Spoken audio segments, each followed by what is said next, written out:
Ating pag-usapan ngayon itong pinagmamalaki ng palasyo patungkol sa ekonomiya ngayon ng bansang Pilipinas. Dahil ayon pa sa tagapagsalita ng Malacanang na ang ating bansa raw ay malapit na sa status na kung saan ay maaabot nito ang level ng antas ng ekonomiya gaya ng sa Singapore.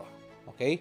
Ito ay inilabas 2 araw bago ang nasabing press conference nitong si Claire. Okay? At kanilang binigyan diin na ang tanging rason lamang raw na kung saan ay medyo naaantala pa yung tuloy-tuloy na pag-asenso ng Pilipinas ay dahil raw sa mga nakaraang issue ng Administrasyong Duterte. Na dahil daw sa mga kaliwat kanang patayan na naganap noon ay medyo natagalan Administrasyong Marcos makuha ang tiwala ng mga investors mula sa iba't ibang bansa.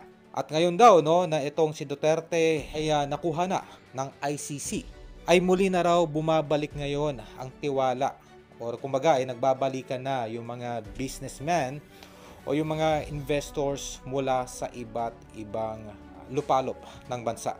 Okay?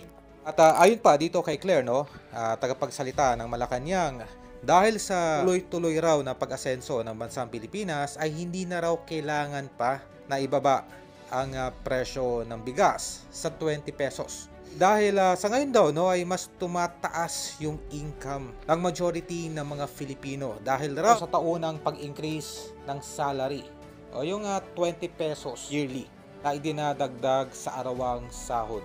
Okay? At ayon pa kay Claire, ito daw ay magtutuloy-tuloy na kung saan sa pagtatapos ng termino nitong si Marcos sa 2028 ay asahan na daw na ang bansang Pilipinas ay maaabot ang antas ng ekonomiya kagaya ng sa Singapore. Okay? Kung ating titignan, ito ay literal na panggoyo lamang ng administrasyon dahil kung titignan naman talaga ay lagapak ngayon ang bansang Pilipinas sa lahat ng aspeto. Okay?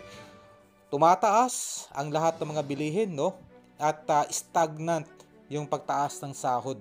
Hindi po tumataas yung kakayanan ng mga Pilipino upang bumili ng mga produktong patuloy na tumataas. Kaya na lamang ng mga pangunahing pangangailangan, okay? Kagaya ng tubig, ilaw, pagkain, okay?